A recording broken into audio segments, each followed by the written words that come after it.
Yep, this is finally happening. Getting back to work on my pride and joy, the M104 turbo swapped W203, aka the poor man's 2JZ. I said what I said.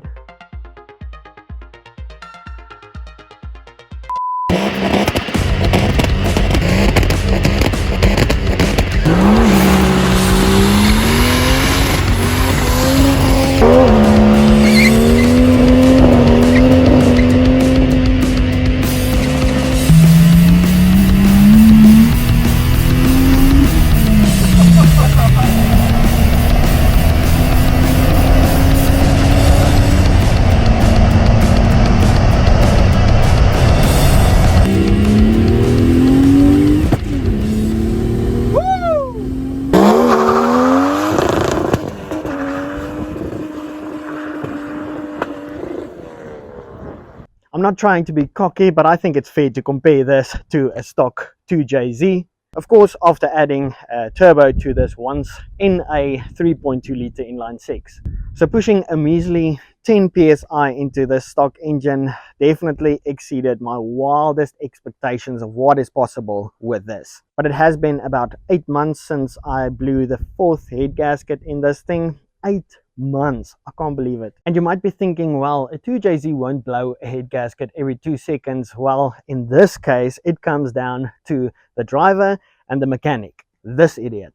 Another reason for this, in my personal opinion, is my very first log style manifold that I built. Now, I'm no expert at this, but even looking at the dyno graph, after about 5,000 RPMs, it kind of seems like the car falls on its face. And looking at this log style manifold, I can understand why. Again, I'm no expert, but just imagine for a second at around 5,000 or 6,000 RPM, how much air is trying to flow through this thing. And because of the firing order of the engine, they kind of clash against each other. So that causes unnecessary back pressure. So long story short, in this video, I want to build a new, better flowing turbo manifold for the GT35 turbo. Not to make all the power in the world, but to have the current setup just work more efficiently and the best that I can possibly get it. And I truly believe it's going to make a huge difference to the whole driving experience. So I think I kind of have everything to get this done. So I have 6 1.5 inch 90-degree bends, as well as 4 2-inch 90-degree bends, along with some thick wall tubing to go with that. As for the flanges, I do want to reuse the old flanges, so we're going to get started on that, cutting the flanges off and cleaning them up so we can build this new turbo manifold. So let's get this party started.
So now we have everything nice and clean that we're going to need to build this new turbo manifold. So the idea is to kind of have the turbo in this area where the water bottle used to be for the cooling system. For the British viewers, the water bottle. So we have the 2 clean flanges, and then we're going to use the 1.5 inch 90-degree bends, and that will go down. The 2 on the ends will kind of have, I think it's like a 45-degree angle, and then we'll have a 3-into-1 collector going down, as well as the back. So 3-into-1 for that as well.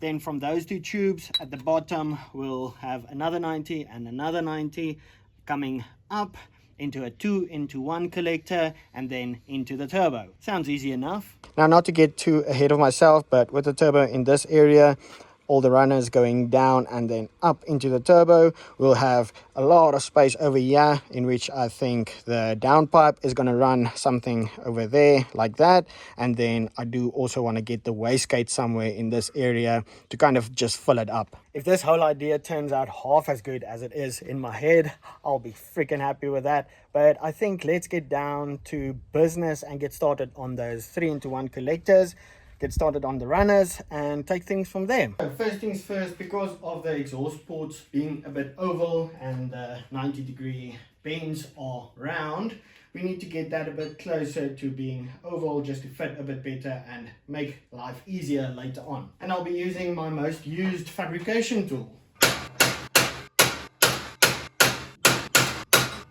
That's about perfect. So just to show you, there's a round one, so we hit this side and the bottom side to kind of squeeze it in, and then I'll weld on this side, and then going from the inside I'll shape it with the hammer to go outwards, and then we'll get it fully welded. Now, before I can get the now oval shaped bends onto the flange, I do need to figure out about the collector. I want to get that done first, because then I'll have some adjustability on these top tubes just to get that perfect. For the collector, I have a neat trick that I just learned. I've always found it to be a bit intimidating to get 3 or any pipes merged into each other. So here's a neat little trick. So you want to get a piece of paper that's exactly the width of the pipe you want to get the 45-degree angle at. You want to be able to wrap around the piece of paper so that it fits exactly around the pipe. Then you take the piece of paper, fold it into 4, use those lines to mark it out, wrap it around the tube just like that, just before the edge, so you can mark on this side and this side. So there, and there. Basically dividing the tube into 4. Then I just went over the lines with the permanent marker to show you on camera so that you can see. So 1, 2, 3, 4. I don't have all the marks on here, but this is basically what you want to cut out. It will still need some grinding and shaping, but let's cut this out and see what we have to work with.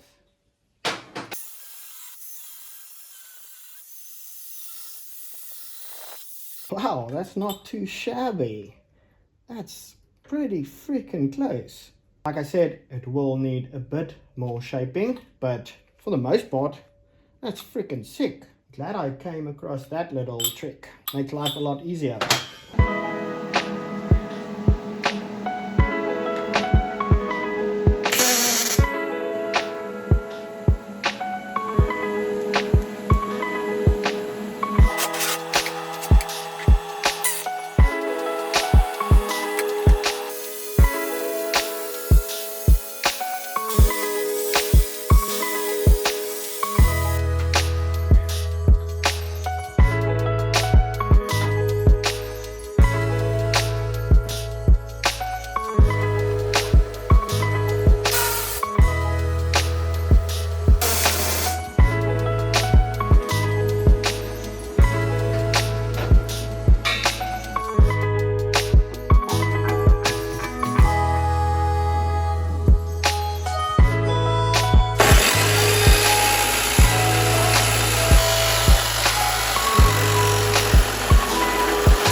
about 2 days of planning, cutting, shaping and welding, we have the first collector ready to go.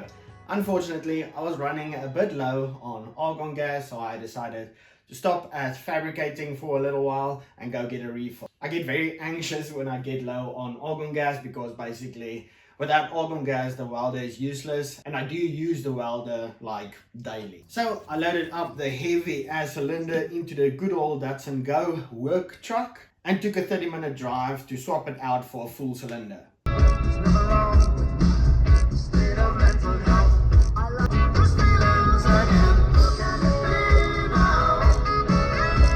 Huge thanks to the guys at D-Gas City in Pretoria and Platinum Gas in Potch for all the trouble to get this cylinder to me.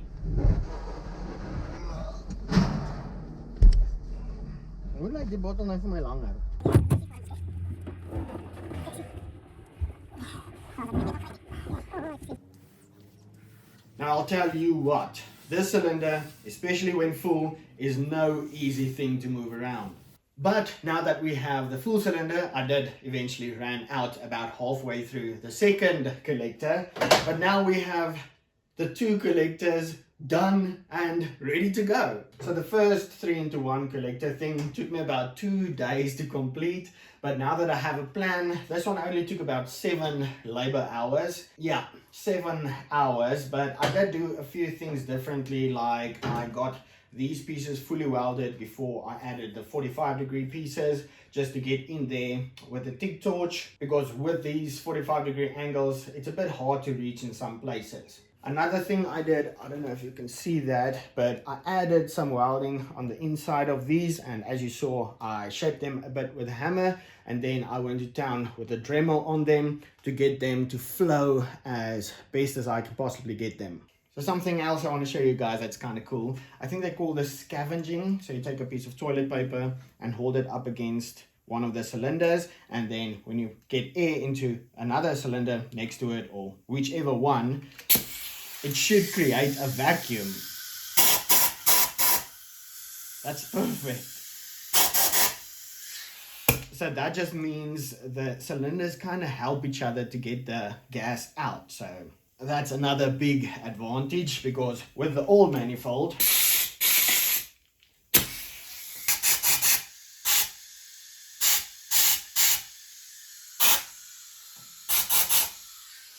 so this new manifold is just gonna flow 10 times better than the log style manifold. But let's throw these on the car and see how it looks, and then figure out the next steps to this manifold. Damn, that is looking good AF. So the next thing that needs to happen is adding the 2-inch bends, so 2 90-degree bends on that one, 2 90 degrees on that one, and that'll make it come up, and then another 2-into-1 collector, and wham bam into the turb scheme. Now, because I tried to upload videos once a week, unfortunately with everything happening I ran out of time to finish this. There's still a lot of things to do. I need to get these to go up into the turbo. For the first time I'm going to add coolant lines to the turbo. Never ran those before, so hopefully that's another improvement. And then I'm sure I will be able to reuse the oil feed and return lines, so that's going to save a lot of time. So make sure you are subscribed, because the goal is to get this finished within the next week. So at the end of the next week, the next video, we'll have a fully functioning turbo manifold. Still need to do the downpipe, still need to figure out the wastegate. A lot of work. This takes so much time. Slowly but surely we are getting there. And then just real quick before I end this video off, update on the C400 project. Engine is back in there, the brakes are done, they are bled, ready to go. And then another big thing is the custom drive shaft. I already got that back and that's in the car, so in theory this thing can already move under its own power. So I think we'll be driving this thing here very soon. I do still need to figure out a cooling system, but basically we'll have a running and driving car then. Really excited about that. I would call that another successful week at the Benz headquarters. We are making some good progress. I hope you guys are just as excited as I am about these 2 projects. And I'll see you next week, same time, same place. Stay awesome. Peace.